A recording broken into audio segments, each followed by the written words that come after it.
او بیا هم ویب ډیزاینینګ ته ښه راغلاست. راځو لومړی د ویب پیج سټرکچر یا جوړښت لیکو. ډاکټر HTML tag the HTML, tag the head, tag the title, Afghan website,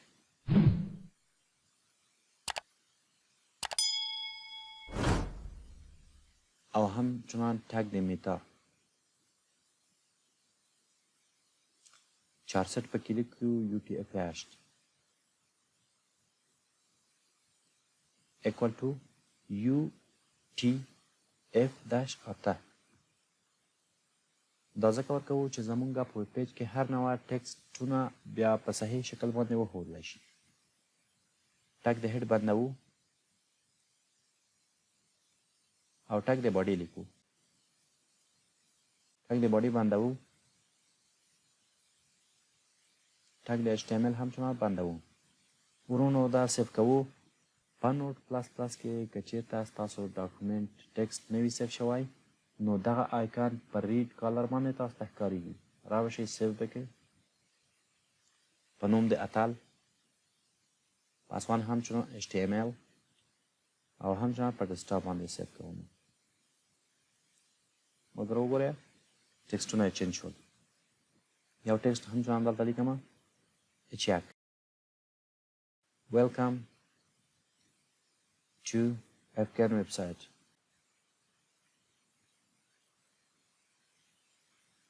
دا سیف کړئ. ملګرو دا زموږ سټرکچر شو. راځو یو واره یې سیف کوو.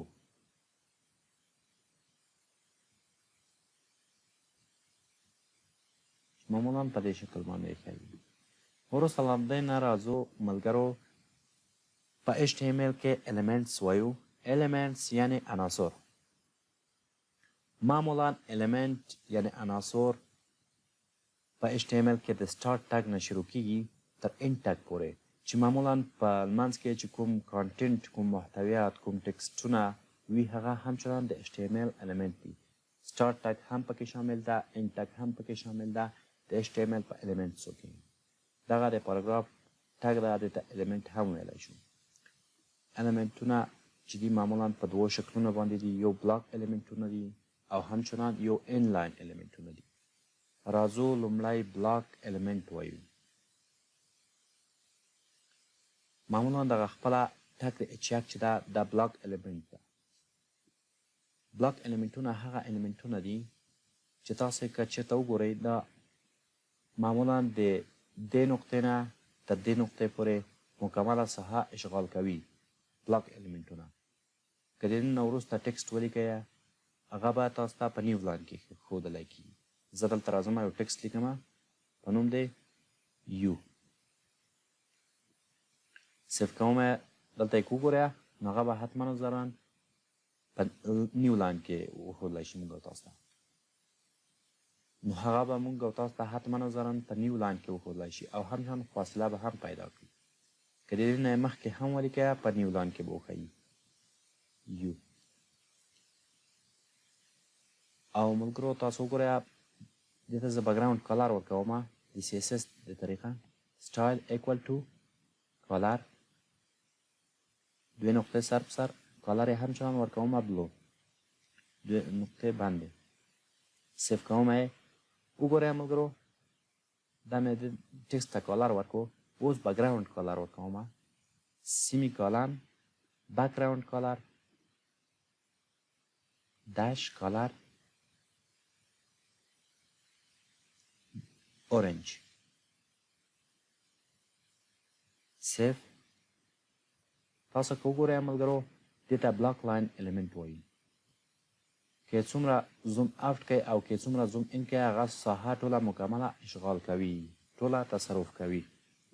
او inline elementونه هغه دي چې مکمله ساحه نشي تصرف کولی. مثال په شکل باندې زه راځم د دې نه وروسته یو بل ټګ لیکم په نامه دی سپان چې یو inline element ده. په دې کې لیکم Are you sure Afghan ملګرو دوی ته وګوره دا صرف کوو راځو ګورئ په دې شکل به موږ ته وښودلی شي are you sure of can دا چې د انلاین الیمنټ ته د دې نه وروسته که تاسو هر څه ولیکئ هغه به په دې پسې متصله لیکل کېږي مثلا زه دلته ورته لیکمه لوګر دا سیف کومه وګورئ لوګر په دې سیکشن کې ولیکل شو دې ته زه بکګراوند کالر ورکومه چې تاسو وګورئ چې انلاین الیمنټ فقط او فقط هماغه څه نیسي د سی اس اس په واسطه باندې زه بکګراوند کالر ورکومه سټایل بکګراوند داش کالر په سی اس اس کې چې تاسو دوه ټکسټونه سره یو ځای کوئ باید د داش په واسطه باندې سره یو ځای کړئ اجازه نه درکوي چې تاسو په سی اس اس کې په دې شکل باندې ولیکئ چې بکګراوند کالر په دې شکل باندې ولیکئ یا دا اپر کیس ولیکئ حتما ضرر به داش لیکئ وروسته هغه به بل ټکسټ لیکئ بکګراوند داش کالر موږ ته وښیه بلو یا هاټ پینک همچنان ډبل کوټیشن بند وګورئ ملګرو په دې شکل به تاسو ته وښودلی شي په دې شکل به تاسو ته څرګند شي که د دې نه مخکې هم تاسو څه ولیکئ فیروزي هغه به حتما نظرا په همدې سیکشن کې لیکل کېږي نو د بلاک لاین او د انلاین الیمنټونو ترمنځ تفاوت دا و بلاک لاین مکمله ساحه اشغال کوي انلاین فقط او فقط د ټکسټ په اندازه باندې ساحه اشغال کوي وروسته له دغو دوستانو موږ امټي الیمنټ لرو یعنې خالي الیمنټ امټي الیمنټ هغه الیمنټ ده چې سټارټ ټاګ ولري خو انډ ټاګ نه لري د مثال په شکل باندې موږ راځو دلته لیکو یو ټاګ لیکو دلته په نامه د بي آر بي آر خپله یو امټي الیمنټ ده ځکه چې سټارټ ټاګ لري انډ ټاګ نه لري دې ته وګورئ یو نیو لاین یې دلته ایجاد کړو همچنان یو بل ټاګ لرو په نامه د اچ آر هاریزانټال دا همچنان یو امټي الیمنټ ده چې یو مستقیم خط ایجادوي جوړوي په ویبسايټ کې په پیج کې او په ایچ ټي ام ایل کې نسټډ الیمنټونه لرو د یو الیمنټ په داخل کې نور الیمنټونه راځو مثال ورکوو دغه ته چې کوم کوډینګ موږ او تاسو وکړو دا څنګه کوو کلیر کوو راځو اول ټاګ په نوم د اچیاک لیکمه په دې کې کانټینټ لیکمه this is Afghanistan and that is Pakistan دا افغانستان دی او هغه چې دا پاکستان دی وروسته له دې نه دوستانو دا ټاګ زه بندومه ملګرو تاسو وګورئ چې دغه د اچیاو یو ټاګ ده په دې کې زه یو نسټډ الیمنټ ورکومه نسټډ ټاګ ورکومه په نامه د آی همچنان دا ټاګ چې ده پیر ده جوړی ده په نامه د آی دا سیف کومه ریفرش کومه تاسو وګورئ this is Afghanistan and that is Pakistan دغه نسټډ الیمنټ چې ده په دې کې دغه افغانستان مونږه څنګه کړلو ایټالیک شکل ته مو واړولو کولی شئ چې دې ته تاسو کالر هم ورکړئ سټایل مساوي ده د کالر سره او همچنان دې ته کالر ورکومه ریډ وګورئ this is Afghanistan and that is Pakistan پاکستان چې ده همچنان په یو بل ټاګ کې لیکمه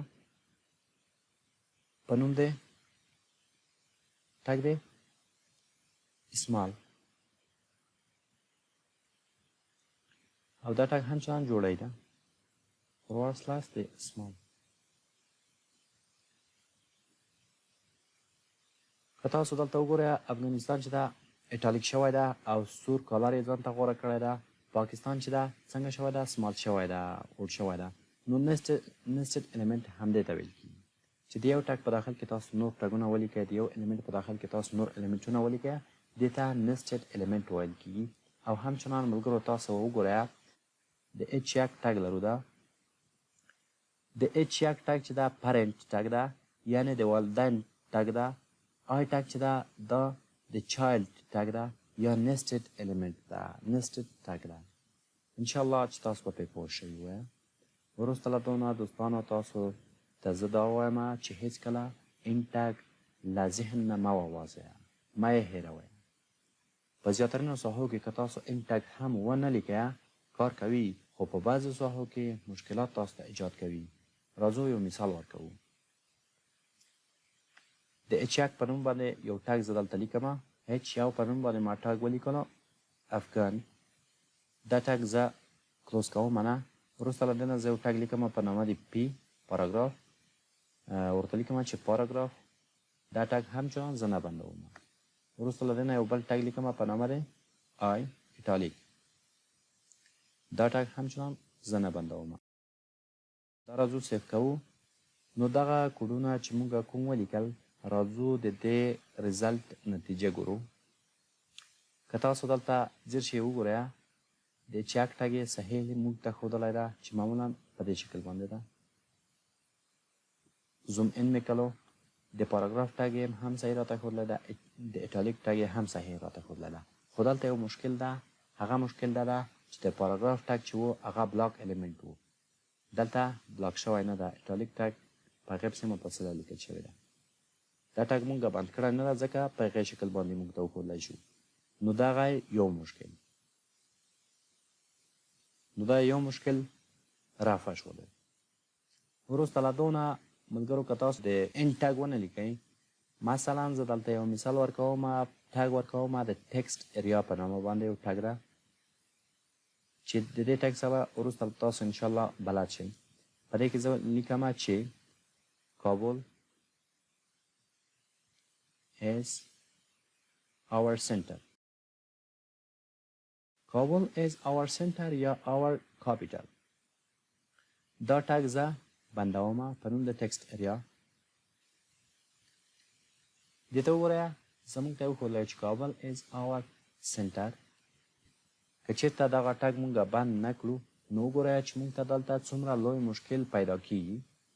دا راځو سیف کوو او ګورئ. وګورئ ملګرو هلته چې مونږ نور ټګونه لرل هغه ټول ټګونه څه شول؟ ورک شول. معمولا هغه په ټکسټ ایریا کې داخل ته لاړل. که تاسو وګورئ دلته راغلل. خو دلته په ټکسټ ایریا کې هغه ټګ چې اچ یک نوم لري هغه ټګونه هم ورسره راغلل. مکمل شی په دلته په دې سیکشن باندې راغلل. نو انشاءالله تاسو په کانسپټ اخیستی وي چې هیڅکله این ټګ له ذهن نه له یاده مه وباسئ. وروسته له دونه مونږ تاسو ته پیشنهاد کوو چې همیشه تاسو ټګونه چې لیکل د ټګو نومونه چې لیکل هغه لاورکس استفاده کړئ. که څه هم اپرکس هم کار کوي. HTML چې ده کیس سنسیټیو نه ده، یعنی حساس نه ده. که تاسو یې لوی ولیکئ یا یې کوچني ولیکئ هغه به تاسو ته انشاءالله 100% کار درکوي. ځکه چې وروسته له هغې نه که تاسو HTML استفاده کوئ په هغې کې بیا تاسو نشئ کولی چې لوی ټګونه استفاده کړئ. مثلا دغلته مونږ ولیکله ټګ د ټکسټ ایریا. دا ټګ د ټکسټ ایریا که زه په لویو حروفو باندې هم ولیکم هېڅ فرق نه کوي. ټکسټ ایریا په دې شکل باندې هم قبلوي. اچ یو که په اچ یو لوی باندې هم ولیکم قبلوي. پاراګراف ټګ که په پی غټه باندې هم ولیکم قبلوي. نو ملګرو معمولا تاسو همیشه د لاور کیس ټګونو څخه استفاده وکړئ، د کوچنیو ټګونو څخه استفاده وکړئ. لولاک تاج پر سر دی منور دی زموږ نبی، خیر خوا خیر البشر دی منور دی زموږ نبی. د لولاک تاج پر سر دی منور دی زموږ نبی، خیر خوا خیر البشر دی منور دی زموږ نبی، خیر خوا خیر البشر دی منور دی زموږ نبی.